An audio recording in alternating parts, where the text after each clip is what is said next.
मेरी बेटी को न बचाई, मेरे प्रभु ने बचाई, मेरे यीशु ने बचाई। बहुत बीमार थी मैं, बचने वाली नहीं थी।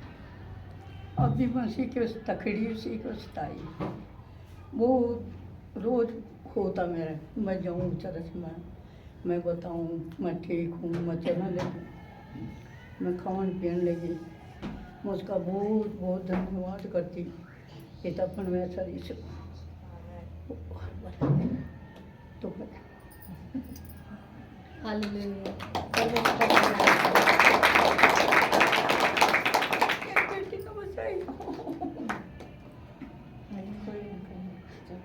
बचाने वाला परमेश्वर है।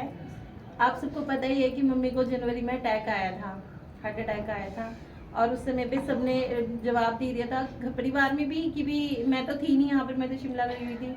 वहाँ पर मुझे फ़ोन आया कि ऐसे ऐसे मम्मी को अटैक आया और लास्ट टाइम में आके देख ले।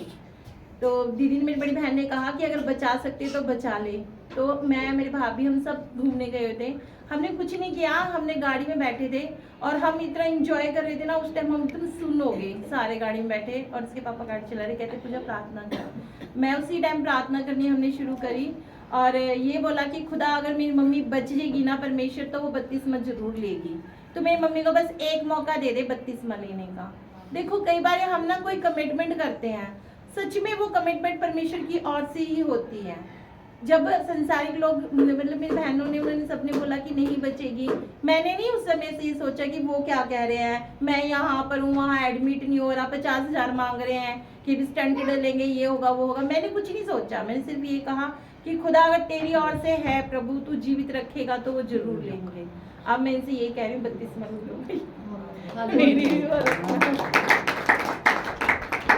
को मिलने गए थे हॉस्पिटल में और पीजीआई में जब वो एडमिट थे तो इनके साथ वाले बेड में भी कई डेथ हुई थी, लेकिन परमेश्वर की ये महिमा है कि प्रार्थना के द्वारा उस समय 21 दिन की फास्टिंग प्रेयर चल रही थी और परमेश्वर ने हमारी प्रार्थनाओं को सुना। और देखो आज आंटी आके यहाँ पर उन्होंने गवाही दी। हालेलुया, परमेश्वर कितना महान है। और किसी के जीवन में काम किया है तो हम बता सकते हैं।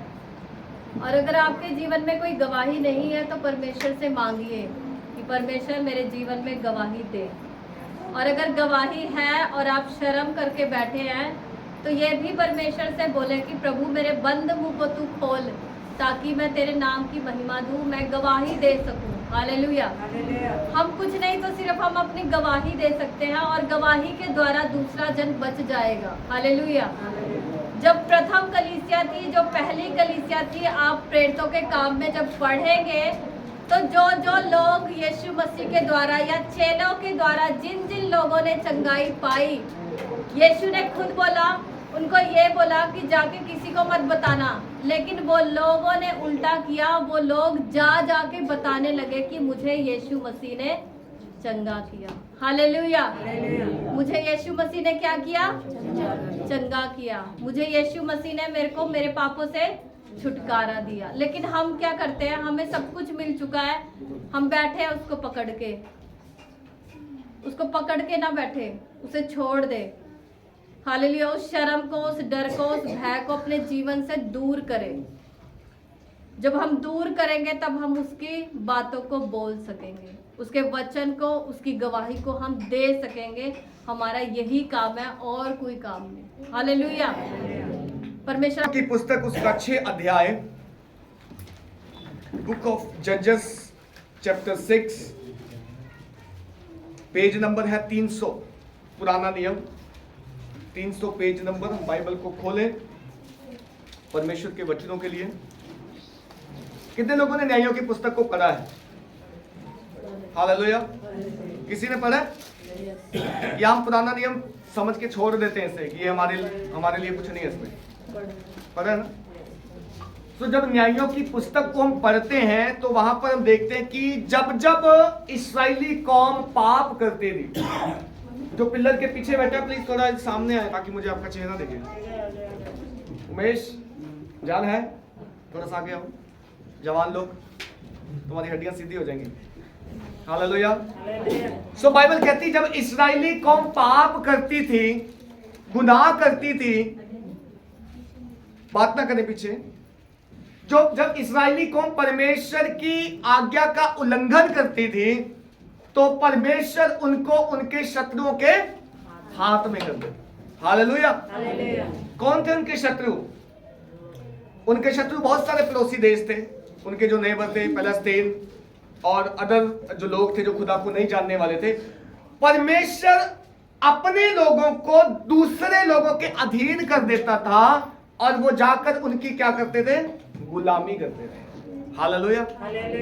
आज भी ऐसा होता है? होता है? होता है ऐसा?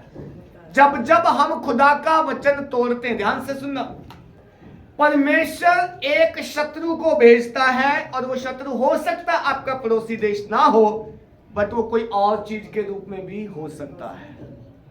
वो गरीबी हो सकती है, वो बीमारी हो सकती है, वो घर में अनबन लड़ाई झगड़ा हो सकता है, कुछ भी आपको डिस्टर्ब करने के लिए हो सकता है। परमेश्वर इसलिए अलाउड करता था ताकि मेरे लोग जब समस्या में जाएं, जब पीड़ा में जाएं, जब दुखी हो, तो एटलीस्ट मुझे एक बार याद करें, परमेश्वर तू कहां है। हालेलुया।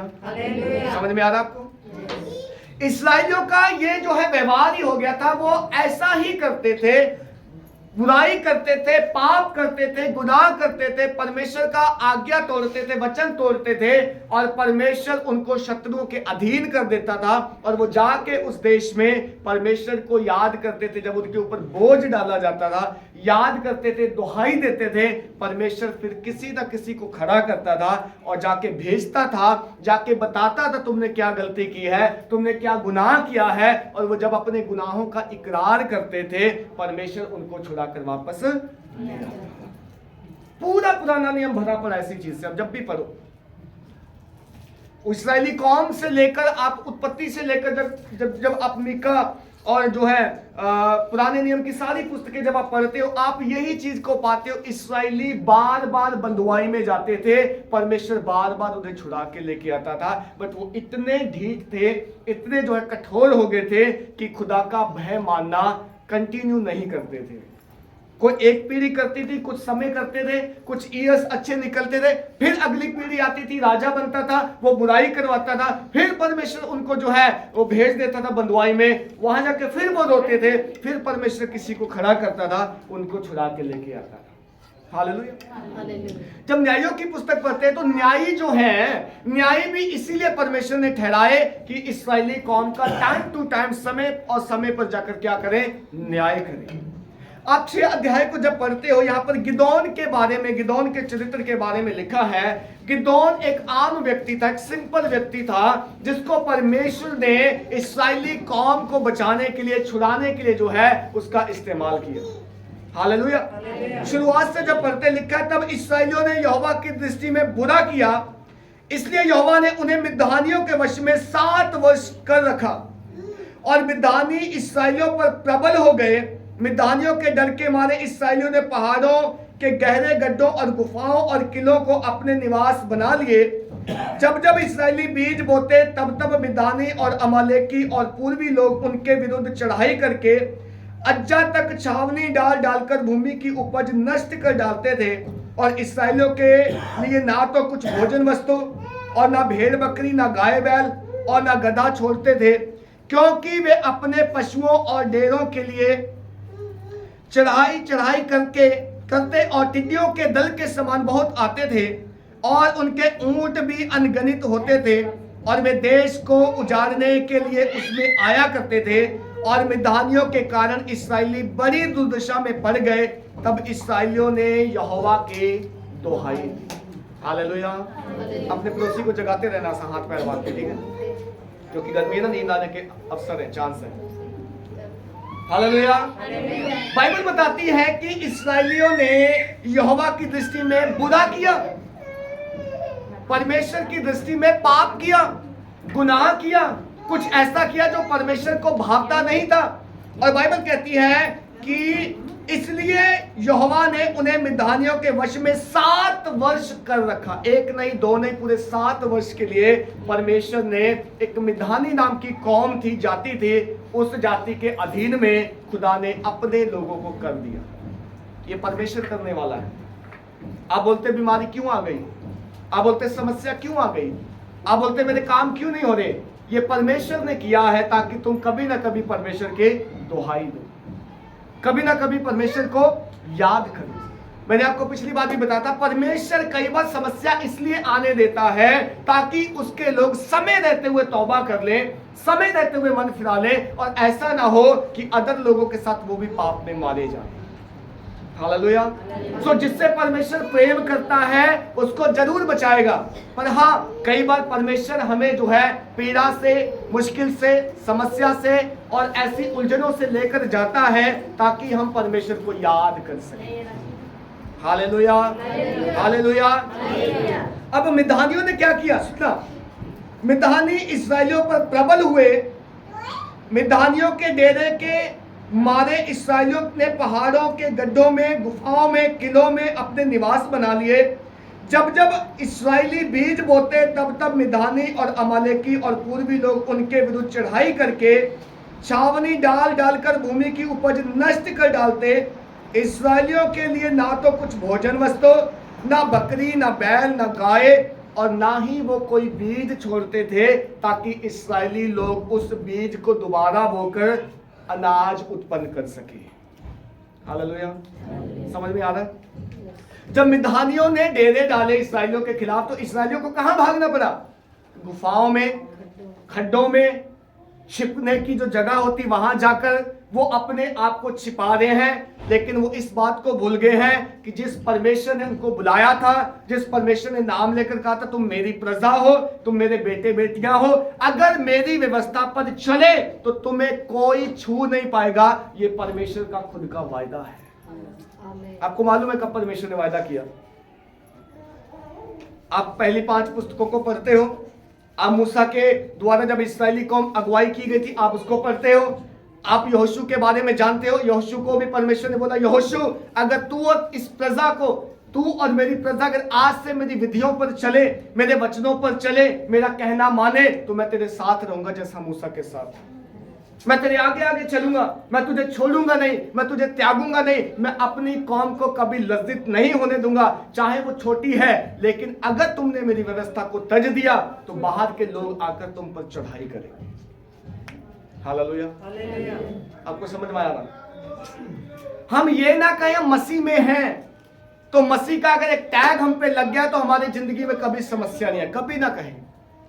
जब जब आप वचन तोड़ेंगे, जब जब खुदा की व्यवस्था को जो आप उल्लंघना करेंगे, जब जब आप बुराई करेंगे, जब जब परमेश्वर के नाम की बुराई होगी, तब तब परमेश्वर आपको छोड़ देगा, त्याग देगा। तब तब आपके शत्रु आपके घर में आके डेरा करेंगे, आपको घर छोड़कर भागना पड़ेगा। Hallelujah, hallelujah. देखिए ऐसे लोग भी, अपना घर है बट घर में रहने के लिए मिलता ही नहीं है, भटकना पड़ रहा है। बहुत पैसा है बैंकों में पड़ा बट जी भर के रोटी खाने को नसीब नहीं है। बड़े अच्छे अच्छे सुंदर वस्त्र खरीद कर रखे हुए हैं लेकिन कभी अच्छा शरीर नहीं है, शरीर स्वस्थ नहीं है कि पहनकर कभी घूम आए बाहर, नहीं है। क्यों? क्योंकि शत्रु हमारे ऊपर क्या कर रहा है? राज्य कर रहा है। इसका मतलब हमने कहीं ना कहीं से परमेश्वर के वचन को तोड़ा है, हमने कहीं ना कहीं मिलावट की है, हमने कहीं ना कहीं झूठ के साथ समझौता किया है, हमने कहीं ना कहीं संसार को इंपॉर्टेंट देके खुदा को पीछे कर दिया है। और जब खुदा को महिमा नहीं मिलेगी आपके जीवन से, खुदा आपके शत्रुओं का आपसे मिलाप कराएगा। नाश करने के लिए नहीं, आपको स्मरण दिलाने के लिए उसने पिछले दिनों क्या किया था आपके जीवन में। Hallelujah, hallelujah. अब बाइबल कहती है कि उनके पास अनाज नहीं होता था और जो कुछ भी वो भूमि पे बोते थे मिद्यानी लोग यानी शत्रु आकर काट के ले जाते। इवन बीज के लिए भी कुछ नहीं छोड़ते थे, उनका बीज ही समाप्त कर देते थे ताकि वो आने वाले दिनों में बुआई ना कर सके। हालेलुया। आपके बीज के ऊपर शैतान का हमेशा अटैक रहता है, इस बात को आप याद रखना। बीज क्या है? बीज क्या है? बीज परमेश्वर का वचन है। याद रखना, बाइबल कहती है शत्रु आता है और आपके अंदर गए हुए बीज को चुरा कर ले जाता है। आपने सुना, लेकिन घर जाने से पहले शत्रु यहां से निकाल कर ले गया। उसको मालूम है अगर बीज आपके अंदर रहेगा तो बीज अंकुरित होगा, फसल बढ़ेगी, आप फसल काटोगे, आप बढ़ जाओगे। हालेलुया। इसलिए जब वचन सुनते हैं ध्यान से सुना करें। इसलिए जो वचन सुन के जाते हैं घर में जाके मनन किया करें। इसलिए अपने हृदय रूपी भूमि को तैयार करें कि परमेश्वर जब वचन का बीज बोया जाए तो शत्रु इसे चुराने ना पाए, परंतु 30 गुना, 60 गुना और 100 गुना मैं फलों को लेके आऊं। हालेलुया। हालेलुया। इन दिनों शत्रु बीज को चुराना चाहता है हमारे, वो हमारे अंदर से बीज ले जाना चाहता है ताकि हम जो है जैसे खाली के खाली थे वैसे खाली के खाली पड़े रहे। हम लोगों ने ये जो ग्रुप बनाए हैं इसलिए बनाए हैं, हमें मालूम था चर्च के लोग जो है ना बिल्कुल बाइबल पढ़ते नहीं है घर में। कुछ लोग, सबकी नहीं बात कर रहा, कुछ लोग प्रार्थना नहीं करते। मैं भाइयों की मीटिंग में गया था, मैंने भाइयों को प्रार्थना के लिए बोला, सेकंड्स में प्रार्थना खत्म, सेकंड में प्रार्थना खत्म। ऐसा लग रहा है जैसे उनके अंदर प्रार्थना है ही नहीं, शब्द है नहीं, कहां से लाए शब्द। इससे मुझे पता चल गया कि हमारे भाई लोग घर में प्रार्थना नहीं करते। आप लोगों की प्रार्थना बढ़ाने के लिए ग्रुप शुरू किया। जो लोग कभी चर्च में प्रार्थना नहीं करते अब तैयार हो जाओ, मैं आपका नाम लेके बुलाऊंगा, आपको प्रार्थना करनी ही पड़ेगी। हालेलुया।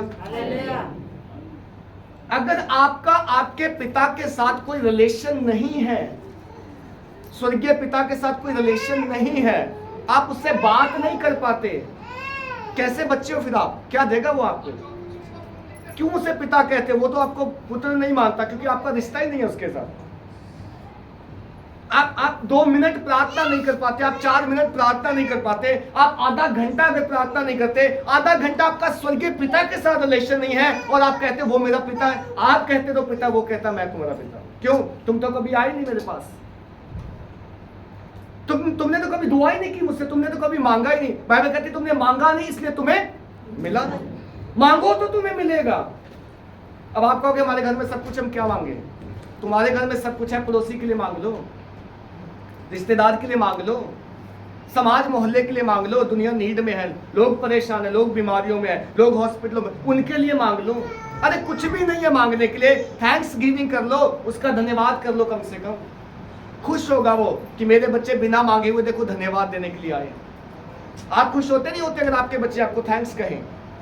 आप देखो जरूरत के लिए तो हर कोई बोलता है, लेकिन अगर ऐसे ही आके कोई आपका थैंक्स करे आप खुश हो जाओगे, और जो आप नहीं भी देना चाहते थे वो भी दोगे अपने बच्चों को। सेम वे वैसे ही वो भी देखते तुम कब आते हो, किस लिए आते हो, क्या जरूरत पड़ेगी तुम्हें तब आए हो। कई बार हम आधी रात को जब जरूरत पड़े तब उठ के जाते हैं और दूसरों को भी कहते हैं नींद से जाग जा, मेरे लिए दुआ करिए जगह।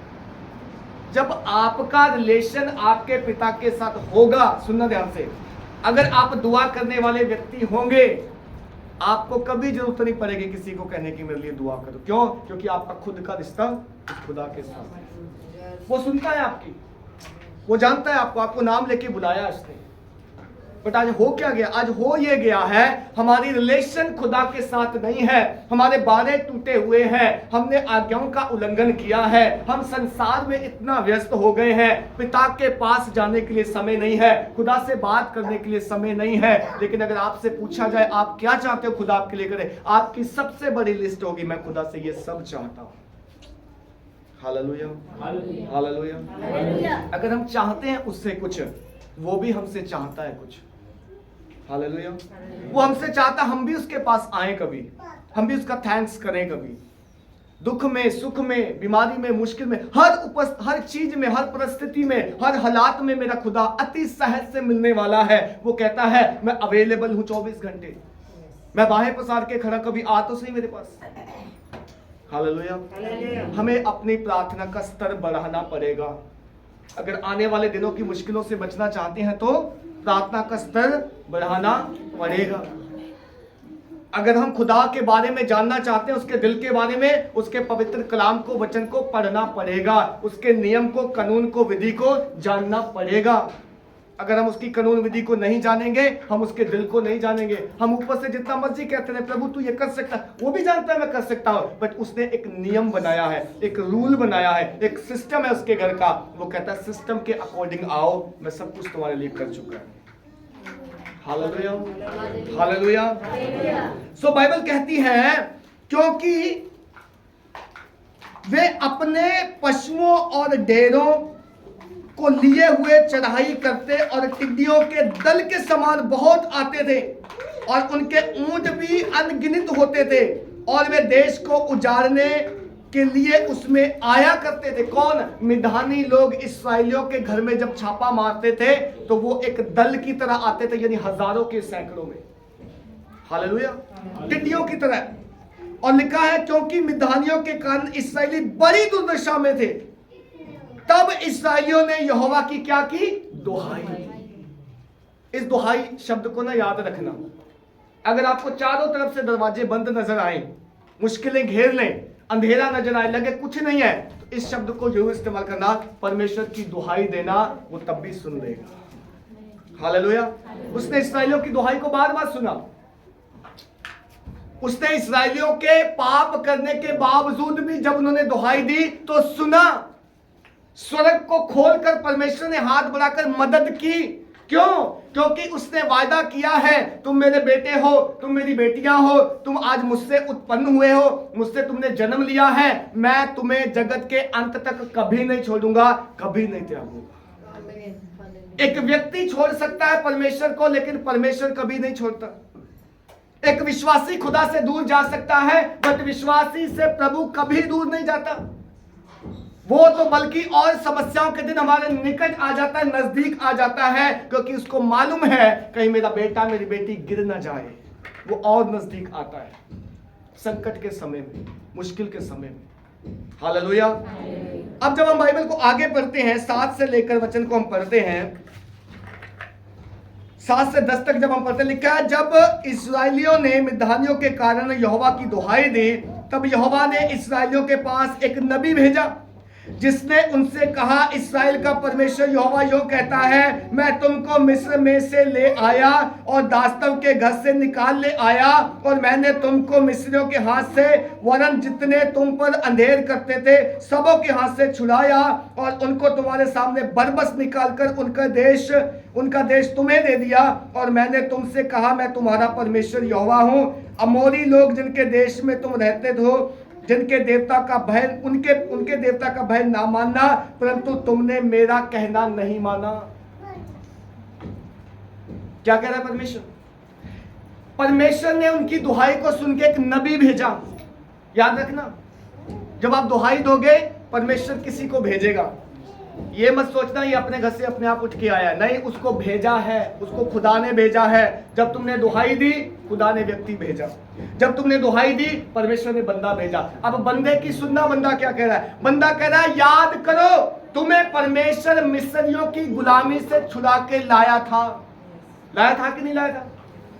याद करो आज अपने पुराने जीवन को, जब आप नाना प्रकार के रोगों में, पापों में, बीमारियों में फंसे हुए थे, अंधकार के कामों में थे, अन्य जातियों का चाल चलता, परमेश्वर तुम्हें वहां से छुड़ा के लाया है। आज तुम कैसे कह सकते हो कि परमेश्वर मुझे भूल गया? परमेश्वर तुम्हें नहीं भूला है, पर तुमने एक काम किया है, तुमने एक गुनाह किया है, तुमने एक पाप किया है, तुमने उनके देवी देवता के ऊपर मन लगाया है। समझ में आ रहा? तुमने उनके देवी देवताओं पर मन लगाया है। और ये मैंने तुमसे पहले ही बोला था कि जब तुम मिस्र से जा रहे हो कनान देश की तरफ, उन जातियों में जब जा रहे हो, उन लोगों में जा रहे हो, उनके देवताओं के आगे दंडवत मत करना, क्योंकि मैं तुम्हारा परमेश्वर, जलन रखने वाला परमेश्वर। Hallelujah, hallelujah. आज हम में से कितने लोग का जीवन ऐसा है कि जो संसार करता हम भी वही करते हैं, फैशन के रूप में, चाहे उनकी नकल करने के रूप में, चाहे ये सोचकर कि अगर मैं ऐसा नहीं कहूंगा तो समाज क्या बोलेगा, तुम तो अलग ही हो सबसे। कहीं ना कहीं हम भी समझौता करते हैं संसार के लोगों के साथ, जहां पर वचन टूटता है, जहां पर यहोवा की महिमा नहीं होती, और यहोवा उठाकर हमें हमारे शत्रुओं के हाथ में कर देता है। Hallelujah, hallelujah. अगर आप बाइबल को ध्यान से पढ़ो तो परमेश्वर ने हमसे बोला है कि तू अपने आप को इस टेढ़ी जाति से क्या करना? बचा के रखना। टेढ़ी जाति आपके आसपास रहती है, टेढ़े लोग आपको रोज मिलते होंगे, टेढ़े लोग कहते होंगे आजा मैं भी चल रहा, तू भी चल, और हम कहते हैं हाँ मैं भी चलूंगा। लेकिन आपको मालूम नहीं, आपका यहोवा परमेश्वर वहां पे नाराज होता है। आपका परमेश्वर का वचन वहां पे टूटता है, आपके परमेश्वर की महिमा वहां पे नहीं हो रही। अगर जिस काम में, जिस जगह में, जिस क्षेत्र में मेरा परमेश्वर महिमा नहीं पा रहा, मेरा परमेश्वर का नाम ऊंचा नहीं हो रहा, वहां पर परमेश्वर आपको आपके शत्रुओं के अधीन कर देगा। आप धीरे धीरे उनके देवताओं को दंडवत करोगे यदि उनका रीति रिवाज, उनका चाल चलन, उनके जैसे काम, उनका जैसा स्वभाव, उनका जैसा हमारा उठना बैठना, खाना पीना, पहनना सब हो जाएगा। धीरे धीरे करके हम उनके गुलाम हो जाएंगे। जब वो हम पर बोझ डालेंगे, जब वो हम पर जो है भार डालेंगे, तब हम कहीं ना कहीं चिल्लाएंगे, रोएंगे, दुखी होंगे और कहेंगे परमेश्वर तू कहां है, परमेश्वर तू। सो इससे पहले कि ये समय आए, इससे पहले कि ये टाइम आए, हम क्यों ना अपने चाल चलन को चेक करें। क्या मेरे चाल चलन से परमेश्वर की महिमा होती है? क्या मेरा उठना बैठना जिन लोगों के साथ है, उनके जैसे जब मैं काम करता हूं, क्या उन कामों से मेरा परमेश्वर खुश होता है? हालेलुया। ये समय बुरा है मेरे प्रियो, ये समय बुरा है। शत्रु हर समय इस ताक में है आपके अंदर बोया हुआ बीज को चुरा के ले जाए। आप बीज वचन सुनते तो हैं यहां पे, पर शैतान की कोशिश यही है आपके अंदर से बीज को निकाल दे ताकि वो बीज कभी भी फलवंत ना हो। हम भी कई बार उनकी तरह बुराई करते हैं, झूठ बोलते हैं। हम होते हैं कहीं, अगर कोई पूछे कहां, तो हम कहते थे हम यहां नहीं, हम वहां हैं। ये क्या है? क्या झूठ बोलना नहीं है? हालेलुया। मैं आपसे पूछ रहा हूं, मैं कलीसिया से बात कर रहा हूं, मैं चर्च से बात कर रहा हूं। हम करते गलत काम है, सुनना ध्यान से, अभी लिखो ना। हम करते गलत काम है, लेकिन कोई पूछे तो कहते नहीं हमने ऐसा कभी नहीं किया। क्या ये झूठ बोलना नहीं है? ये झूठ बोलना है। और झूठ बोलना उतना ही बड़ा पाप है जितना एक मर्डर करना, चोरी करना या व्यभिचार करना, उतना ही बड़ा है। सिली ना समझे इसे, ये ना सोचे तो छोटा सा है, इसको तो यीशु मसीह इग्नोर कर देगा, उसको पता नहीं चलेगा। उसको पता चल रहा है, उसको पता चलता है। जब हम किसी का साथ देने में बातें हो जाते हैं, झूठ का, बुराई का, पाप का, गलत का, गलती, दैट मीन्स हम भी उसमें शामिल हैं। जो मेरा पड़ोसी या रिश्तेदार या मित्र कोई भी कर रहा है, हम भी उसमें शामिल है अगर उसके साथ एग्री है तो। अगर आप उसके साथ एग्री नहीं हैं, तो अगर आप कभी भी किसी को गलत करते देखोगे, आप तुरंत जाके टोकोगे, कहोगे ये सही नहीं है, ये मत करो। अगर वो ना माने तो आप कहोगे मैं अपने आप को अलग करता, तू करना जो कर, मैं ये काम नहीं करूंगा। हालेलुया। समझ में आ रहा है? झूठ बोल देते हैं, गलत षड्यंत्र रच लेते हैं, योजनाएं बना लेते हैं, पाप करने पे तुल जाते हैं हम। और जिस दिन उसका जाल हमारे ऊपर पड़ेगा, फिर हम कहते हैं परमेश्वर तू कहाँ है, क्या तू नहीं जानता? परमेश्वर कहता है मैं तब भी जानता था जब तू ये गलत काम कर रहा था। मैंने बंदा भेजा था, मैंने बात की थी तुझसे, मैंने नबी भेजा था, बस तूने मेरे नबी को, मेरे बंदे को सुनना नहीं चाहा। तूने कान बंद कर लिया उसकी आवाज सुन के, तूने मुंह मोड़ लिया। तुझे उस समय वो काम अच्छे लग रहे थे क्योंकि वो लुभा रहे थे। पाप का स्वभाव हमेशा लुभाने वाला होता है, वो हमेशा अट्रैक्ट करता है, हमेशा हमें और 100 बेनिफिट दिखाता है। पर जिस दिन हम पाप में पड़ जाते हैं, पाप एक गुनाह है, मौत को लेके आता है। बाइबल कहती है कि पाप की मजदूरी जो है वो मृत्यु है। वो कोई भी मृत्यु हो सकती है, आपके अच्छे कामों की मृत्यु हो जाती है उस दिन, आपके सही स्वभाव की मृत्यु हो जाती है, आपके धर्म के कामों की मृत्यु हो जाती है जिस दिन आप पाप से समझौता कर लेते हैं। झूठ बोलना, बुराई करना, चोरी करना, व्यभिचार करना, नशा करना आदि कोई भी ऐसा जो पाप है बाइबल में लिखा है, जिस दिन हम उसके भागी हो जाते हैं, उस दिन धार्मिकता मर जाती है, उस दिन हमारा असली मनुष्यता मर जाता है। यही तो आदम के साथ हुआ था, यही तो हवा के साथ हुआ था। जिस दिन उन्होंने फल खाया, बाइबल में पहले प्रभु ने कहा था जिस दिन तुम फल खाओगे तुम मर जाओगे, और उन्होंने ये जानते हुए भी कि हम मर जाएंगे तब भी फल खाया, परमेश्वर पे डाउट किया, शैतान की आवाज को सुना। शैतान ने आके कहा परमेश्वर आप जानता है, तुम उसके तुल्य हो जाओगे, तुम्हारी बुद्धि खुल जाएगी, तुम्हारी समझ खुल जाएगी। उन्होंने लालच किया और लालच में आके फल को खाया, और खुद भी हवा ने खाया, आदम को भी खिलाया, और उसका नतीजा आज ये है पूरी मानव जाति उस पाप के अधीन है। Hallelujah, hallelujah. अब नबी जाके कह रहा है क्या तुम्हें परमेश्वर ने नहीं कहा था कि जिनके देश में तुम रहते हो उनके देवताओं का भय ना मानना? भय मानने से मना किया था परमेश्वर ने कि उनके देवताओं का भय मत मानना। तो किसका भय मानना? मेरा भय मानना जिसने तुम्हें मिस्र से बुलाकर कनान में भेजा है। आज हमें इंसानों का भय ज्यादा है, परमेश्वर का भय नहीं है। आज हमें ऑफिस में बॉस का भय ज्यादा है, लेकिन उस जॉब को देने वाले परमेश्वर का भय नहीं है। आज मुझे मेरे पड़ोस में रहने वाले व्यक्ति का भय ज्यादा है कि वो क्या कहेगा, लेकिन मेरा परमेश्वर क्या कह रहा है, परमेश्वर मेरे से कितना नाराज है, मुझे उसका भय नहीं है। तो उसका कारण, रीजन क्या है? उसका रीजन ये है आज कितनी सारी समस्याओं से हम घिरे हुए हैं। आज हमारे ऊपर ऐसे ही मिधानियों ने जो है कब्जा कर रखा है। वो हमारी फसल को चट कर रहे हैं, वो हमें हमारे घरों से निकालकर गुफाओं में रहने के लिए मजबूर कर रहे हैं, वो हमारे बीजों को नष्ट कर रहे हैं, वो हमारे आने वाली जनरेशन को जो है नष्ट कर रहे हैं। हालेलुया। लेकिन बाइबल का परमेश्वर कहता है जिस दिन तू उनके देवताओं का भय ना मानकर मेरा भय मानना शुरू करेगा, मैं उस दिन अपना दाहिना हाथ बढ़ाकर तुझे बचाऊंगा। हालेलुया।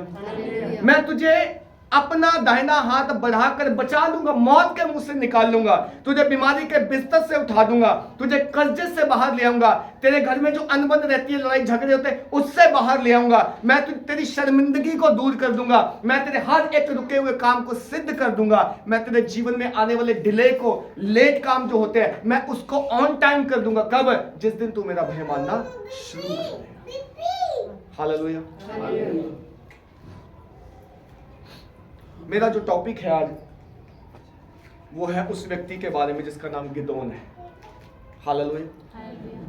अब बाइबल कहती है 11 वचन से जब हम पढ़ते, कहता फिर यहोवा का दूत आकर उस बांज वृक्ष के तले बैठ गया जो ओपरा में अबीएजेरी योआश का था, और उसका पुत्र गिदोन एक दाखरस के कुंड में गेहूं इसलिए झाड़ रहा था कि उसे मिदानियों से छिपा रखे। हालेलुया। अब पहले परमेश्वर ने किसको भेजा था? नबी को। अब परमेश्वर ने किसको भेजा? अपने दूत को, स्वर्गदूत को। और क्या किया स्वर्गदूत ने? स्वर्गदूत आकर उस बांज वृक्ष के तले बैठ गया जो ओपरा में अबीएजेरी जो योआश का था, और उसका पुत्र गिदोन एक दाखरस के कुंड में गेहूं इसलिए झाड़ रहा था कि मिधानियों से बचाकर इकट्ठा कर ले। याद रखना, मिधानी लोग इस्राएलियों के अनाज को क्या कर रहे थे? तबाह कर रहे थे, उनका बीज तक नष्ट कर देते थे। एक व्यक्ति है जिसका नाम गिदोन है, एक दिन अपने खेत में काम कर रहा था, अनाज झाड़ रहा था, और स्वर्गदूत आकर उसके पास जो है बैठ गया। अब क्या बोल रहा स्वर्गदूत? सुनना। उसको यहोवा के दूत ने दर्शन देकर कहा, हे शूरवीर सूरमा, यहोवा तेरे संग है। हालेलुया। एक इस्राएली व्यक्ति जिसकी कौम जो है मुश्किल में है, रो रही है, यहोवा की दुहाई दे रही है, परमेश्वर को बोल रही, परमेश्वर तू कहां है? शत्रु हम पर चढ़ाई करके आ गए हैं, शत्रु हमारे बीज को नष्ट कर रहे हैं, शत्रु ने हमारे अनाज को, खेत को, खलिहान को, हमारी भेड़ बकरियों को नष्ट कर दिया। हे परमेश्वर तू कहां है? लेकिन खुदा का दास, खुदा का स्वर्गदूत उस दिन एक आम व्यक्ति के पास खेत में आकर दर्शन देता है, और क्या कहता है? कहता है, हे शूरवीर सूरमा, यहोवा तेरे संग है। ये बात अगर परमेश्वर आपको उस समय कहे जब आप बिल्कुल वेंटिलेटर पे हो, जब आपका सब कुछ खत्म हो गया, डॉक्टर ने भी कह दिया कि मुश्किल है, ले जाओ, और परमेश्वर आपको दर्शन में कहे कि हे मेरे बेटे, मेरी बेटी, मैं तेरे संग हूं, क्या बोलोगे आप? मालूम क्या बोला उसने? उसने बोला, गिदोन ने उससे कहा, हे मेरे प्रभु विनती सुन, यदि यहोवा हमारे संग होता तो हम पर यह विपत्ति क्यों पड़ती? और जितने आश्चर्य कर्मों का वर्णन हमारे पुरखा ये कहकर करते थे, क्या यहोवा हमको मिस्र से छुड़ा नहीं लाया? वे कहाँ रहे? अब तो यहोवा ने हमको त्याग दिया और मिद्यानियों के हाथ में कर दिया है। यही बात आप भी बोलते हैं उस परमेश्वर को। क्या बोलते हैं? हे परमेश्वर, यदि तू हमारे संग होता तो ये मुश्किल क्यों? यदि तू हमारे संग होता ये कंडीशन क्यों? यदि तू हमारे संग होता ये हालात खराब क्यों? और फिर वो याद कर रहा है, हे परमेश्वर, हमारे पुरखा कहा करते थे यहोवा हमें मिस्र से छुड़ा कर लाया। हमारे पुरखा बताया करते थे यहोवा ने हमारे सामने समुद्र को दो भाग कर दिया, चट्टान में से पानी पिलाया, स्वर्ग में से हमें खाने को दिया। आज वो परमेश्वर कहाँ है? आज वो यहोवा कहाँ है? गिदोन का उस स्वर्गदूत को, परमेश्वर के दूत को यही उत्तर था। हालेलुया। ऑफ कोर्स हम भी यही कहेंगे, परमेश्वर यदि तू जीवित है तो बीमारी क्यों? यदि तू जीवित है तो ये कर्जा क्यों? यदि तू जीवित है तो घर में झगड़े लड़ाई क्यों? यदि तू जीवित है तो मेरे काम क्यों नहीं बनते? आप और मैं परमेश्वर को यही क्वेश्चन करेंगे और ऑफ कोर्स यही करना बनता है। Hallelujah, hallelujah. आप सुन रहे हैं ध्यान से? आगे 14 वचन कहता है, तब यहोवा ने उस पर दृष्टि करके कहा, अपनी इसी शक्ति पर जा और तू इस्राएलियों को मिद्यानियों के हाथ से छुड़ाएगा। क्या मैंने तुझसे नहीं कहा? हालेलुया। क्या कह रहा है परमेश्वर उस एक आम व्यक्ति को, गिदोन को? कह रहा है कि अपनी इसी शक्ति से जा जो तेरे अंदर है। मैं कोई अलग शक्ति नहीं देने वाला तुझे। तू आम आदमी है, तू एक सिंपल दिखने वाला व्यक्ति है, बट मैं तुझसे कह रहा हूं, मैं तुझे भेज रहा हूं, तू इसी शक्ति से जा। और क्या लिखा है? लिखा, और तू इस्राएलियों को मिद्यानियों के हाथ से छुड़ाएगा। क्या ये मैंने नहीं कहा? यहोवा कहता है। Hallelujah, hallelujah. आज परमेश्वर आप में से हर एक से यही बात कहता है। सुनना ध्यान से, क्या बोल रहा है परमेश्वर? इसी शक्ति से जाओ जो तुम्हारे अंदर है, इसी बल से जाओ जो तुम्हारे अंदर है, क्योंकि अब तुम्हें मैं भेज रहा हूं। कौन भेज रहा है? सेनाओं का यहोवा परमेश्वर भेज रहा है। परमेश्वर कह रहा है कि तू अपनी कौम को, इस्राएल को मिद्यानी देश के लोगों से छुड़ाएगा और मैं तुझे भेज रहा हूं। क्या मैंने ये नहीं कहा? तू मेरे कहने के अनुसार जा, और जब तू मेरे कहने से जाएगा तू अपनी कौम के लिए योद्धा, शूरवीर, सूरमा बन के जाएगा। तू एक है परंतु तू लाखों को मार के आएगा। Hallelujah, hallelujah. ये परमेश्वर आज मुझसे और आपसे इंडिविजुअल हर एक से कह रहा है।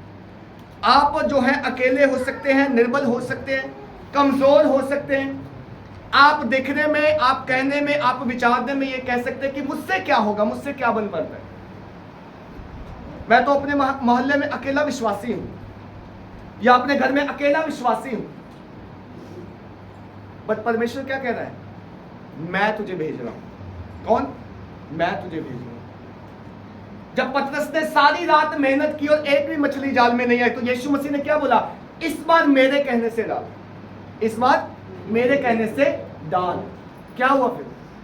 बाइबल कहती जब पतरस ने सारी रात मेहनत करके एक भी मछली ना पकड़ी, लेकिन फिर भी यीशु मसीह के कहने से कि इस बार दाहिने और जाल डाल, जब पतरस ने डाला तो बाइबल कहती मछलियों की बहुतायत के कारण उसका जाल फटने लगा और वो अकेला उसे खींच ना पाया। उसे साथियों को बुलाने की जरूरत पड़ गई। रीजन क्या था? रीजन था सिर्फ परमेश्वर के कहने से करने पर, परमेश्वर के कहने से। आज हम परमेश्वर का कहना नहीं मानना चाहते। सुने ध्यान से, परमेश्वर जो कहता है उसके कहने से हम दाएं बाएं करना चाहते हैं। अगर वचन ऐसे कह रहे हैं तो हम ऐसे जाना चाहते हैं। रिजल्ट क्या होता है? जीरो। रिजल्ट क्या होता है? जीरो। परमेश्वर का आत्मा कहता है प्रार्थना कर, लेकिन हम प्रार्थना नहीं करते, और जिन मुश्किलों से जूझ रहे, फाइट कर रहे हैं, वो समस्या और बढ़ती चली जा रही। लेकिन परमेश्वर क्या कह रहा है? प्रार्थना कर, इसलिए क्योंकि ये मैं कह रहा हूं तुझसे। हम सच्चाई को नहीं जानते हैं, सच्चाई ना जानने के कारण, जैसे बाइबल कहती है अज्ञानता के कारण उसकी कौम नाश हो रही है, हम फिर भी उसका वचन पढ़ने के लिए समय नहीं निकालते, लेकिन नाशवान वस्तुओं में अपने आप को नाश कर रहे हैं, अपने घराने को, परिवार को हम नाशवान चीजों के अधीन होते होते होते होते नाश होते चले जा रहे हैं। किसका कसूर है? क्या परमेश्वर आपसे प्यार नहीं करता? क्या परमेश्वर आपको बचाना नहीं चाहता? क्या परमेश्वर ने आपको उत्पन्न इसलिए कर दिया है कि आप नाश हो जाओ, शत्रु आपके ऊपर राज्य करे, अदर जाति अदर कौम आपके ऊपर चढ़ाई करे? क्या इसलिए परमेश्वर ने आपको सृजा है? नहीं मेरे प्रियो, ये ज्ञान नहीं है, ये सच्चाई नहीं है। सच्चाई ये है परमेश्वर ने आपको इसलिए सृजा है आप जातियों के ऊपर चढ़ाई करो, आप लोगों के ऊपर जो है अधिकार रखो, आप लोगों के ऊपर जो है हुक्म चलाओ। परमेश्वर की योजना इच्छा यही है, बट हो क्या रहा है? हो उल्टा रहा है। लोग हम पर चढ़ाई कर रहे हैं, लोग हम पर चढ़ाई कर रहे हैं। किसके ऊपर? खुदा की प्रजा पर, खुदा के लोगों के ऊपर। गलती किसकी है? गलती हमारी है, गलती हम लोगों की है। हम अज्ञानता में हैं, हमें ज्ञान नहीं है कि परमेश्वर क्या कहता है। हालेलुया। हमें मालूम नहीं है परमेश्वर का वचन क्या कहता है। हम इधर से वचन उठाते हैं, उधर से वचन उठाते हैं, इसको तोड़ते हैं, उसको बदलते हैं और दुआ में लंबे लंबे शब्द बोलते हैं, प्रभु तूने ये कहा, ये कहा। अरे इसके साथ कुछ और भी कहा है प्रभु ने, वो कहाँ है? प्रभु ने यह भी कहा है जब तू अपना मन परिवर्तन करके, जब अपना हृदय फाड़ कर मेरे पास आएगा, मैं तब तेरी सुनूंगा। परमेश्वर ने यह नहीं कहा अपने कपड़े फाड़ के आ। हालेलुया। पुराने नियम के लोग कपड़े फाड़ के जाते थे परमेश्वर के पास, मालूम आपको? सर पे बालू डालते थे, रेत डालते थे, राख में बैठ जाते थे, नीचे टाट में बैठ जाते। हे परमेश्वर हम नम्र है। परमेश्वर कहता मुझे ये नम्रता नहीं चाहिए, तेरे मन के अंदर जो घमंड है उसको तोड़ के आ। जिस दिन तू अपने आप को जीरो करके आएगा, मैं तुझे तब उठा के हीरो बनाऊंगा। यहां पर गिदोन यही कर रहा है। गिदोन के पास कोई आशा नहीं है। थोड़ी सी गेहूं की बालें जो है वो झाड़ रहा है, किस लिए?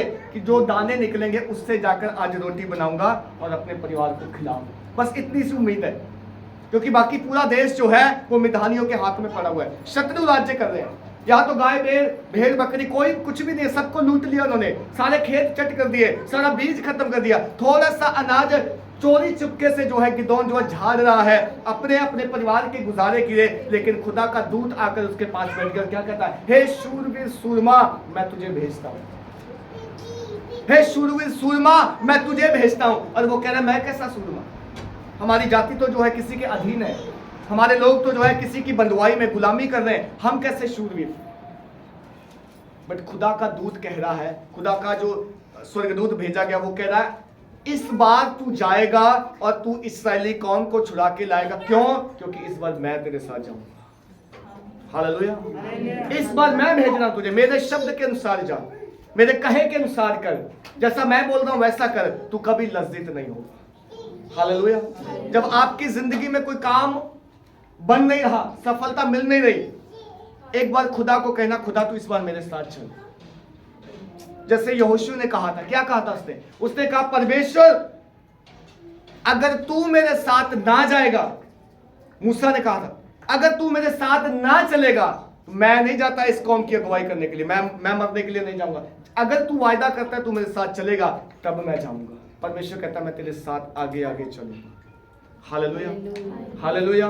जब मूसा के साथ परमेश्वर चला तो वो भी एक अदर कंट्री में थे, एक अदर देश में थे, मिस्र की गुलामी में थे, एक 430 साल की गुलामी में थे वो।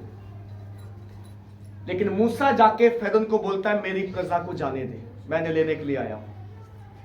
हिम्मत देखो, एक व्यक्ति दूसरे कंट्री की गुलामी में रहते हुए उस कंट्री के प्रधान से, राजा से कह रहा है मैं अपने लोगों को लेने के लिए, कितने सालों के बाद? 430 सालों के बाद जाके कह रहे हैं। ये कोई आम व्यक्ति नहीं कह सकता जब तक उसके साथ परमेश्वर ना हो। हालेलुया। सोच के देखो, 430 साल से आपकी पीढ़ियां एक ही कंट्री में गुलामी कर रही हैं, ईंटें बना रही हैं, गारे से ईंटें बना रही हैं, गुलामी कर रही हैं, मेहनत कर रही हैं, सिर्फ पेट भर या थोड़ा बहुत खाने को मिलता है, कोई दिहाड़ी मजदूरी, कोई पैसा नहीं मिलता, क्योंकि गुलामी का मतलब होता है सिर्फ काम करो तनख्वाह नहीं मिलेगी।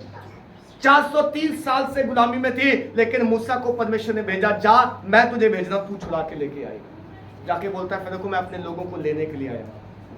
तो फिरौन आगे से बोलता है तू मजाक कर रहा है, तू मजाक कर रहा है, इनकी तो पीढ़ियां यहीं मर गई, ये तो जिंदगी भर यहीं गुलाम रहेंगे, इनको नहीं मैं छोड़ूंगा, तू मजाक मत कर, जा यहाँ से जहाँ से आया।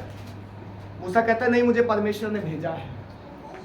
नहीं मानता, एक चिन्ह दिखाता है नहीं मानता, 2 दिखाता नहीं मानता, 3 दिखाता नहीं मानता, पूरे 10 चिन्ह दिखाता है। और फिरौन भी एक समय कहता है ले जा अपने लोगों को, ले जा अपने लोगों को, मुझे नहीं चाहिए, हम खुद ही ईंटें बना लेंगे, ले जा।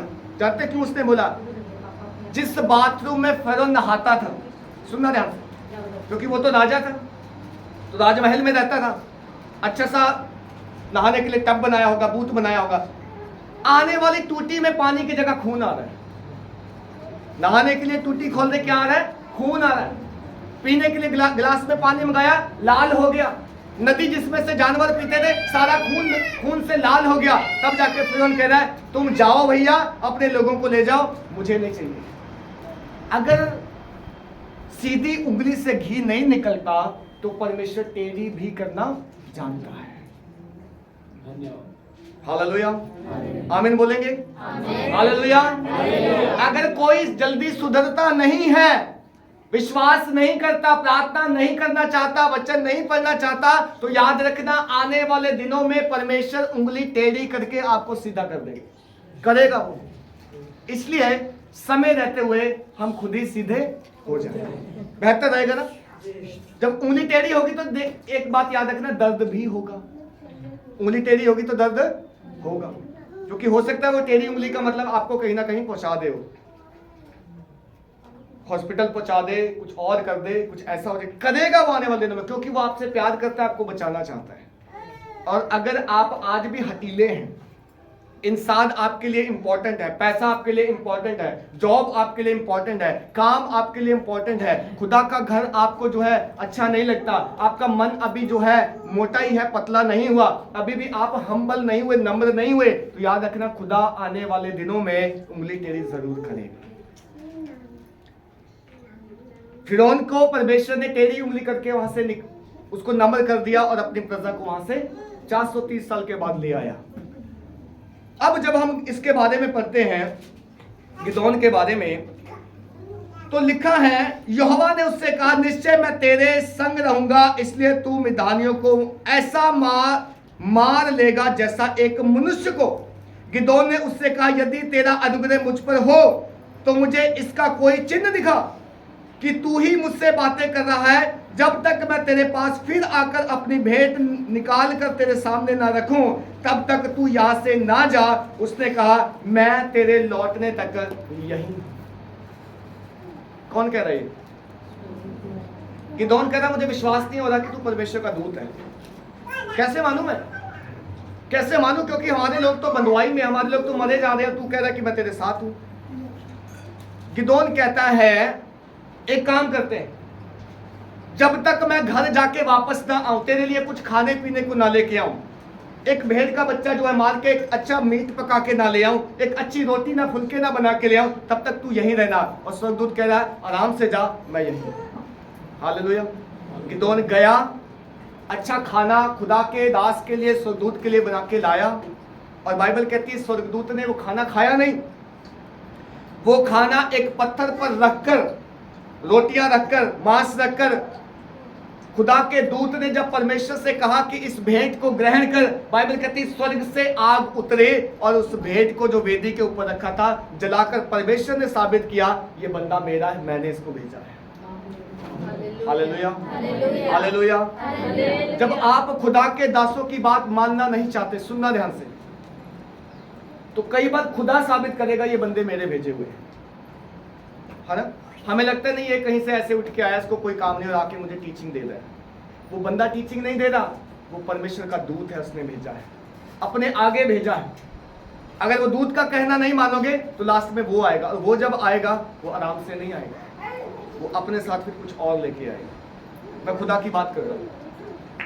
हेलो, मैं आपसे कह रहा हूं, अगर आप खुदा के भेजे हुए नबी दूत पर विश्वास नहीं करेंगे तो खुदा अपने दूत के बाद पीछे फिर खुद स्वयं आएगा, और जब वो आएगा उसके साथ धधकती हुई आग भी आएगी जो भस्म करने की सामर्थ रखती है। सो बेहतर क्या है? बेहतर क्या है? बेहतर यह है कि अगर खुदा ने कोई बंदा भेजा है, मुझे कनेक्ट कर रहा है पाप से, व्यभिचार से वार्निंग दे रहा है, नशे से वार्निंग दे रहा है, झूठ बोलने से वार्निंग दे रहा है। इससे पहले कि मैं उसका तिरस्कार करूं, छोड़ दूं, त्याग दूं, एटलीस्ट मैं एक बार प्रार्थना करूं, खुदा क्या ये तेरा ही भेजा हुआ बंदा है? जैसे गिदोन ने बोला, अगर तू खुदा का भेजा है तो यहीं रुक, मैं चेक करना चाहता हूं, मैं कुछ भोजन बना के लाना चाहता हूं, तू उस भोजन को रिसीव करना, ग्रहण करना। खुदा के दास ने बोला, जा आराम से बना के ले आ, मैं तब तक यहीं हूं। वो लाया, उसकी भेंट को ग्रहण किया। परमेश्वर ने स्वर्ग से अग्नि बरसाकर उस वेदी की भेंट को ग्रहण किया और साबित किया, ये दूत मेरा भेजा हुआ, जैसा ये कह रहा है वैसा ही कर। हालेलुया। आप अगर इसको आगे पढ़ेंगे तो यहां पर इस प्रकार से लिखा है कि यहोवा ने उससे कहा, तुझे शांति मिले, मत डर, तू ना मरेगा। तब गिदोन ने वहां यहोवा की एक वेदी बनाकर उसका नाम यहोवा शालोम रखा। वह आज के दिन तक एबीनेजरियों के ओपरा में बनी हुई है। जब गिदोन ने स्वर्गदूत को देखा और देखने के बाद भी बच गया, तो मालूम है क्या कह रहा है? हे परमेश्वर, हो सकता है मैं अब मर जाऊं क्योंकि मैंने तेरे दूत को देख लिया। बट परमेश्वर क्या कह रहा है? जब मेरा दूत कुछ संदेश लेके आया है, जब मेरा दूत कुछ शब्द लेके आया है और तू शब्द को सुनकर विश्वास करता है, तो तू मरेगा नहीं। तुझे मारने के लिए नहीं मरेगा। अगर मारना ही होता परमेश्वर ने, तो परमेश्वर अपना दूत नहीं भेजता। आज जब परमेश्वर अपने लोगों के जरिए, वचन के जरिए आपसे बात करता है, तो याद रखना, परमेश्वर की योजना आपको मारने की नहीं है, आपको बचाने की है। इसलिए उसने अपना दूत भेजा है। हालेलुया। परमेश्वर कह रहा है, तू मरेगा नहीं, मत डर गिदोन, ये मेरी योजना है, मेरी इच्छा है कि मैं तुझे बचाऊं, तुझे संभालूं और तेरे द्वारा तेरे देश को, तेरे नेशन को, पूरे इस्राएल को बचाऊं। मेरी योजना तुझे मारने की नहीं है। अगर मारने की होते तो मैं अपना दूत ना भेजता, मैं स्वयं तुझे मारता। वो डर गया खुदा के दूत को देख के कि शायद अब मैं जिंदा नहीं बचूंगा। क्यों? क्योंकि खुदा के दूत इतनी सामर्थ और इतने पावर में चलते हैं कि आम इंसान उन्हें देख नहीं सकता, या कई बार देख भी ले तो वो डर जाते हैं, घबरा जाते हैं, कई बार मर जाते हैं, कई बार अंधे हो जाते हैं, कई बार गूंगे हो जाते हैं खुदा के दूतों का दर्शन करके। बट खुदा कह रहा है, ये मेरा बंदा है, ये मैंने अपना दूत भेजा है, तू मरेगा नहीं। हालेलुया। बाइबल कहती है, उसने वहां पर एक वेदी बनाकर उसका नाम शालोम रखा। वह आज के दिन तक वहां पे मौजूद है। फिर उसी रात को यहोवा ने गिदोन से कहा, अपने पिता का जवान बैल अर्थात दूसरा 7 वर्ष का बैल ले और बाल की जो वेदी तेरे पिता की है उसे गिरा दे, और जो अशेरा देवी उसके सामने उसके पास है उसे काट डाल, और उस दर स्थान की घाटी चोटी पर चढ़ाई ठहराई हुई रीति से अपने परमेश्वर यहोवा की एक वेदी बना। हम उस दूसरे बैल को ले और उस अशेरा की लकड़ी जो तूने काट डालेगा जलाकर होम बलि चढ़ा। Hallelujah, hallelujah. हम जल्दी समाप्त करेंगे, सुनना। अब गिदोन को परमेश्वर के चुनने का मकसद क्या था, यह ध्यान से सुनना, आपको समझ में आएगा। हुआ क्या था? हुआ यह था कि गिदोन का जो पिता था उसने उस नगर में एक वेदी बना रखी थी। कौन सी? देवी देवता। सुने सुने ध्यान से, सुने ध्यान से। क्या बना रखी थी? वेदी बनाना परमेश्वर ने बोला था अन्य जाति देवताओं के, नहीं बोला था ना? लेकिन इस्राएल क्या कर रहा है? वेदी बनाकर उस पर क्या करता होगा? चढ़ावे चढ़ाता होगा, मन्नतें मानता होगा, उनकी आराधना करता होगा, उनकी प्रस्तुति करता होगा। इसलिए परमेश्वर ने पहले भी बोला कि क्या मैंने जब तुझे मिस्र से निकाला तो मैंने कहा ना था उनके देवताओं का भय मत मानो। बल्कि परमेश्वर ने बोला था तू जिस किसी नगर में जाए वहां के वेदियों को, देवी देवताओं को, सबको नष्ट कर देना। क्यों? मैं तेरा जीवित एकमात्र परमेश्वर हूं, तेरा नाम लेके मैंने तुझे बुलाया है, मैं अपने नाम से तुझे भेज रहा हूं। जहां कहीं तू जाए वहां की चीजों को खंडन कर देना, मैं तेरे साथ हूं। बट लोगों ने क्या किया? लोगों ने जाके परमेश्वर की महिमा को उन वेदियों से, देवी देवताओं से, चीजों से, वस्तुओं से, हाथ की, इंसान की, लकड़ी की बनाई हुई चीजों से परमेश्वर की महिमा को बदल दिया। परमेश्वर नाराज हो गया, परमेश्वर क्रोध से भर गया, परमेश्वर ने शत्रु को आदेश दिया, परमेश्वर ने मिधानियों को भेजकर इस्राएलियों के ऊपर उनको जो है, इस्राएलियों को जो है गुलामी में भेज दिया। कारण यही था, कारण और कोई नहीं था। आज जब कभी भी हम समझौता करते हैं संसार के साथ, याद रखना हम परमेश्वर की महिमा को इंसानों की महिमा के साथ बदल रहे हैं। परमेश्वर आपसे खफा है। हेलो, परमेश्वर आपसे, इसीलिए आपके काम नहीं बनते, इसलिए आपके घर में शांति नहीं है, इसलिए आपके घर में जो आशीष नहीं है, इसलिए आपकी हेल्थ अच्छी नहीं रहती। क्यों? क्योंकि आपने इंसान की बात को ज्यादा माना है, परमेश्वर की बात को पीछे कर दिया है। हालेलुया। अब जब परमेश्वर गिदोन को चुनता है तो क्या बोलता है? जाकर सबसे पहले, यहां पे लिखा है अपने पिता का जवान बैल अर्थात दूसरा 7 वर्ष का बैल ले और बाल की जो वेदी तेरे पिता की है उसे गिरा दे और जो अशेरा देवी उसके पास है उसे काट डाल और उस दर स्थान की चोटी पर ठहराई हुई रीति से अपने परमेश्वर यहोवा की एक वेदी बना और केवल परमेश्वर की आराधना वहां होने पाए। मैं आज पूछना चाहता हूं, आपके जीवन में वेदी किसकी है? आपके जीवन में वेदी किसकी है? जब परमेश्वर का स्थान परमेश्वर को नहीं मिलता, दैट मीन्स किसी और की वेदी वहां पे बनी है और वो वेदी शैतान की है। वहां पूजा किसकी हो रही है?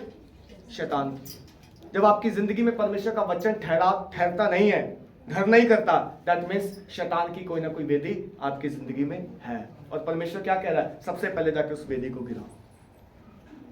आज मेरी और आपकी प्रार्थना क्या होनी चाहिए? परमेश्वर, अगर कोई ऐसी चीज मेरी जिंदगी में है जो तेरा स्थान ले रही है, उस चीज को मैं पहले अपनी जिंदगी से निकालना चाहता हूं।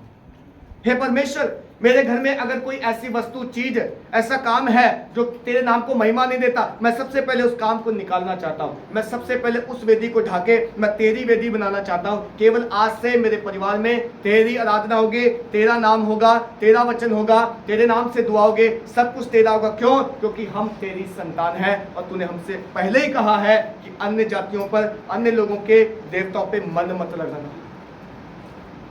आज हमारा मन लग गया दूसरी चीजों पे। वो मन पैसा भी हो सकता है, याद रखना, वो भी एक वेदी है। वो मन मेरी जॉब भी हो सकती है, याद रखना, वो भी एक वेदी है। वो मेरा खुद का शरीर भी हो सकता है जिससे मैं खुदा से ज्यादा बढ़कर पूछता हूं। हाँ, मैं 7 घंटे सो लूं, 8 घंटे सो लूं, लेकिन मैं सुबह जल्दी उठकर चर्च नहीं जाऊंगा। ये कौन सी वेदी है? ये मेरा शरीर मेरी वेदी है, मैं उसकी पूजा पहले करता हूं। आज लोग टाइम से चर्च नहीं आते। क्यों? नहीं, रात लेट, लाइट नहीं थी रात, इसलिए नहीं आ पाए। तो तुम्हारा शरीर तुम्हारी वेदी था या परमेश्वर तुम्हारी वेदी था? आज हम कहीं घूमने गए थे, लेट घर पहुंचे तो पास आज हम चर्च नहीं आएंगे, तो तुम्हारी वेदी कौन है? तुम्हारा शरीर तुम्हारी वेदी है। परमेश्वर तुम्हारे खिलाफ है, वो क्रोध में है, वो अपना हाथ बढ़ाएगा। इससे पहले कि वो हाथ बढ़ाए, आज वो अपना दूत भेजकर, आज वो अपना नबी भेजकर तुम्हें बता देना चाहता है, इस वेदी को ढाकर परमेश्वर की वेदी बनाओ। Hallelujah, hallelujah. आपको समझ में आ रहा है कौन है आपका परमेश्वर? क्या सच में वो इस्राएल का परमेश्वर आपका परमेश्वर है, जिसने मूसा को बचाया, जिसने इस्राएल को बचाया? क्या सच में यीशु मसीह आपका परमेश्वर है, जिसने आपके लिए कोड़े खाए, जिसने आपके लिए क्रूस उठाया और आपको रिहा कर दिया, आजाद कर दिया? क्या वो बातों में है या सच में मानने में है? बातें करने से कुछ नहीं होता। बाइबल कहती है परमेश्वर का राज्य बातों में नहीं, सामर्थ में है। बातें कहने को बहुत बातें कर लेते, बहुत बातें कह लेते हैं, बट परमेश्वर कहता है मैं तुम्हारे कामों के अनुसार तुम्हारा न्याय करूंगा। उस दिन बातें काम में नहीं आएंगी। तुम जो मर्जी कह दो, प्रभु ये वैसा था, वो कहता मैं सब जानता था, मैं स्वर्ग से देख रहा था। तू क्या बहाना बनाएगा? मैं स्वर्ग से देख रहा था। आज लोग इंसान को बहाना बना के कुछ भी झूठ बोल लेते हैं। हाँ, प्रार्थना के लिए आओ, नहीं हम आज घर पे नहीं, आज ही घर पे नहीं, जिस दिन दुआ है। आपके घर दुआ करने आए, नहीं आज हम रिश्तेदारी में गए, आज ही रिश्तेदारी में जाना जिस दिन दुआ का। क्यों? हम परमेश्वर से भाग रहे हैं। क्यों? हमारी जिंदगी सही नहीं है उसके साथ। क्यों? हमें झूठ बोलने की आदत है। क्यों? हमारे घर में वेदी कोई और है। क्यों? हमारे घर में इंसानों को ज्यादा पूजा जाता है। मैं आपसे कहना चाहता हूं, ये अंतिम दिन है, खुदा चाहता है अपनी वेदी बदल ले। आपकी वेदी के ऊपर कौन बैठा है, आज निश्चय कर ले और एक तरफ हो जाए। ऐसे ना रहे, बेचाले का ना रहे, संडे को किसी और के, मंडे से फ्राइडे किसी और के ना रहे। ऐसा रहोगे आप धोखा खा जाओगे। 2 किश्तियों में पांव रखने वाला व्यक्ति कभी कहीं नहीं पहुंचता, क्योंकि जब किश्तियां अपना अपना रास्ता लेंगी वो बीच में गिर जाएगा। इसलिए आज आप कौन सी नाव पर बैठे हैं, आज आप किसको इंपॉर्टेंट देते हैं, आज आप किसकी महिमा, किसकी वर्शिप करते हैं? आज परमेश्वर आपको कहना चाहता है, हे शूरवीर सूरमा, तू डर मत, तू घबरा मत। चाहे तू अकेला है, अगर तू मेरे कहे के अनुसार जाएगा तो तू पूरी जाति को जीत लेगा। आज तू मेरे कहे के अनुसार अगर जाल डालेगा तो तू बहुतायत से मछलियां पकड़ लाएगा। आज तू मेरे कहने से करेगा, तू कभी शर्मिंदा नहीं होगा। लेकिन बात यहाँ पे है, हमें शैतान उसके कहे के अनुसार करने नहीं देता। जैसा बीज हम सुनते हैं वो घर जाते बीज हमसे चुरा लेता है। जैसा हम चर्च से निकलते हैं वो हमारे बीजों को चुरा लेता है, और हम जैसे पहले थे वैसे के वैसे खाली रह जाते हैं। मैं आज आपसे कहना चाहता हूँ, एक रूटीन बना लो। प्रार्थना करने का जीवन आप सबका होना चाहिए। नो मैटर आप कितनी बड़ी जॉब करते हैं, नो मैटर आपके पास कितनी रिस्पॉन्सिबिलिटी है, फैमिली कितनी बड़ी है घर की, कितने लोग आपको खाना बनाना पड़ता है, इट्स ओके, बट एक प्रार्थना करने का लाइफस्टाइल आपका सबका होना चाहिए। वचन पढ़ने की जिंदगी सबकी होनी चाहिए। आपको मालूम होना चाहिए मेरा परमेश्वर चाहता क्या है, मेरे परमेश्वर के दिल में क्या है। अगर मैंने अपने परमेश्वर के दिल की बात ना जानी तो शायद मैं अपने दिल की बात को पकड़ कर बैठा रहूंगा, लेकिन परमेश्वर तो कुछ और ही चाहता है। हालेलुया। तैयार करेंगे हम, प्रार्थना करेंगे हम, फास्ट रखेंगे हम, खुदा के लिए जिएंगे हम। मैं आपको बताना चाहता हूं एक बार फिर से, आप जिस भी समस्या में फंसे, आप ये ना सोचो कि पास्टर को कुछ नहीं पता, आपके बहुत काम है। मुझे मालूम है आपके पास काम बहुत है, बट अगर खुदा को पहले रख देंगे और काम को पीछे, तो ये काम अपने आप ऊपर आ जाएंगे, ये काम अपने आप बनते चले जाएंगे। आप स्ट्रगल कर रहे होंगे किसी भी चीज के लिए, मुझे नहीं मालूम, शायद आप कोई पर्सनल होगा, आप नहीं बता रहे होंगे, आप स्ट्रगल कर रहे हैं उस काम से, बट खुदा को ऊपर रखकर देखो। 6 महीने देखो, 3 महीने देखो, 2 महीने देखो, दुआ करो, उपवास करो, प्रार्थना करो, खुदा से कहो, खुदा तू वो है जिसने इस्राएल के लिए बड़े बड़े काम किए, खुदा तू वो है जिसने मेरा नाम लेकर बुलाया है, खुदा तेरे वचन में लिखा है, तेरा वचन कहता है, ये कैसे हो सकता है, ये वैसे ही होगा जैसा तेरा वचन कहता है। कर कर देखो, खुदा आपके कामों को हाथ बढ़ाकर पूरा करेगा। आपको स्ट्रगल करने की जरूरत नहीं है, मसीह जीवन में स्ट्रगल करने की जरूरत नहीं है मेरे प्रियो। मसीह जीवन केवल विश्वास से जीने की जरूरत है, वचन के आधार पर उसका ज्ञान और बुद्धि रखते हुए, अपने आप को नम्र और दीन करते हुए, समर्पित करते हुए खुदा से, खुदा को ये कहते हुए, खुदा मैं तेरा बेटा हूँ, मैं तेरी बेटी हूँ, तूने मुझे चुना है संसार में, मैं खुद नहीं आया तेरे पास, तूने चुना है। अगर तूने चुना है तो मैं तेरी सेवा करूंगा, मैं गिदोन के समान खड़ा हूँगा, मैं गिदोन के समान जाऊंगा, मैं विश्वास करूंगा, मैं एक ही हूँ, चाहे मैं उस वेदी को ढा दूंगा, तोड़ दूंगा, और मैं तेरी वेदी की स्थापना करूंगा, मैं अन्य जातियों के बीच में रहते हुए तेरे नाम को ऊपर उठाऊंगा। ये मेरे परमेश्वर की इच्छा है, यही वो हमसे चाहता है। हालेलुया। आइए हम सब अपने स्थानों में खड़े हो जाएं। Thank you Jesus. आज मैं भी तेरा वचन सुन के जाता हूँ, मैं भी तेरे वचन को सुन के जाती हूँ, और मैं हर वो काम करूंगा, हर वो काम करूंगी जो तेरा वचन कहता है। अगर आज हमने वचन के सामने घुटने ना टेके, अगर आज हमने जीवन समर्पित ना किया, तो याद रखना इससे बड़ी मुश्किल कोई आ सकती है। आज परमेश्वर हमें बुला रहा है, आज परमेश्वर में आवाज दे रहा है, आज परमेश्वर कह रहा है मेरे बेटे मेरी बेटी लौट आ वापस, संसारिक दुनिया से तौबा कर ले, मन फिरा ले। संसार से प्रेम करना तो परमेश्वर से बैर करने के बराबर है। इसलिए परमेश्वर कह रहा है कि तू संसार के जैसा मत बन, संसार के सदृश मत बन। मैंने तुझे अलग किया है और तुझे स्वर्गीय देश दिया है। तुझे मैंने वो घर दिया है जिस घर को मैंने बनाया है, जो चिरस्थायी है, जो हाथों से नहीं बनाया गया है। वो घर देने के लिए परमेश्वर ने प्लान किया है। क्या मैं और आप आज उसकी आवाज को सुनते हैं? क्या मैं और आप आज उसके शब्द को लेके जाएंगे? अगर जाएंगे तो परमेश्वर मुझे और आपको तैयार करने के लिए रेडी है, भेजने के लिए रेडी है, ब्लेस करने के लिए तैयार है, आपको ऊंचा करने के लिए तैयार है। वो जातियों में महान आपको बना देगा। वो स्वर्ग का परमेश्वर है, वो आपको महिमा देगा और वो आपको कभी लज्जित नहीं होने देगा। Thank you Lord, thank you Lord. मैंने ढूंढा ये सारा जहां, तेरे जैसा न कोई मिला। मैंने ढूंढा ये सारा जहां, तेरे जैसा न कोई मिला। जैसे तूने किया है क्षमा, तेरे जैसा न कोई मिला। जैसे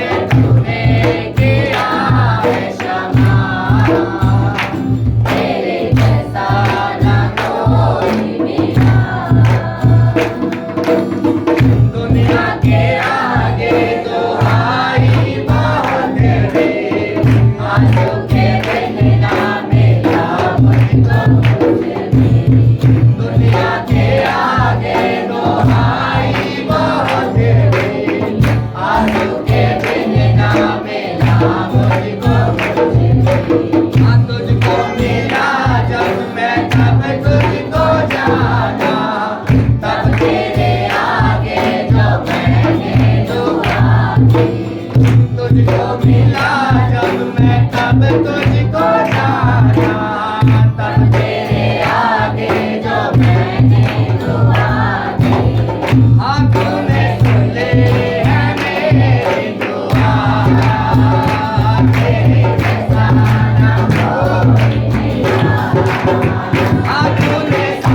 जैसे तूने किया है क्षमा, तेरे जैसा ना कोई मिला। मेरा परमेश्वर आपको सेवा करना चाहता है मेरे बच्चों। मेरा परमेश्वर आपको चंगा करना चाहता है। मेरा परमेश्वर आपके बिगड़े कामों को बनाना चाहता है।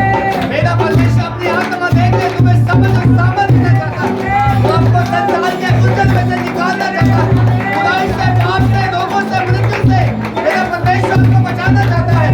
यदि आज उसकी बेटी आप बनाएंगे, यदि आज आप उसकी आराधना करेंगे, यदि आज आप उसको पहला स्थान देंगे, वो आपके बिगड़े हुए कामों को बनाएगा, वो आपके बुझे हुए कामों को सही कर देगा। मेरा परमेश्वर तुम्हें शांति दे, मेरा परमेश्वर तुम्हें आनंद दे, मेरा परमेश्वर तुम्हें फाइनेंशियली ब्रेकथ्रू दे, मेरा परमेश्वर तुम्हें ज्ञान और विजडम की आत्मा दे, वो समझ की आत्मा दे, ताकि तुम अपने सारे चाल चलन में पवित्र हो जाओ। उसको जानकर उसके लायक उसकी आराधना करो, उसकी योजना को समझो, और मेरा परमेश्वर तुम्हें उत्तीर्ण कर दे। हालेलुया। मेरा परमेश्वर तुम्हें अव्वल कर दे। हालेलुया। ओ किसी भली वस्तु की घटी ना होने पाए। मेरा परमेश्वर तुम्हें किसी भी भली वस्तु की कोई ना आने दे। Hallelujah. Thank you lord. Hallelujah. धन्यवाद, धन्यवाद, धन्यवाद, धन्यवाद परमेश्वर। ओ तेरी तारीफ करते हुए, तेरी महिमा करते तूने चुना है, तूने बुलाया है, तूने अपने नबियों को भेजा है, तूने अपनी आवाज को हमारे तक पहुंचाया है। मैं दुआ करता हूं प्रभु, आज तेरे लोग तेरी आवाज को पहचाने, तेरे लोग तेरी समझ को रखें, तेरे लोग तेरे ज्ञान को प्राप्त करें।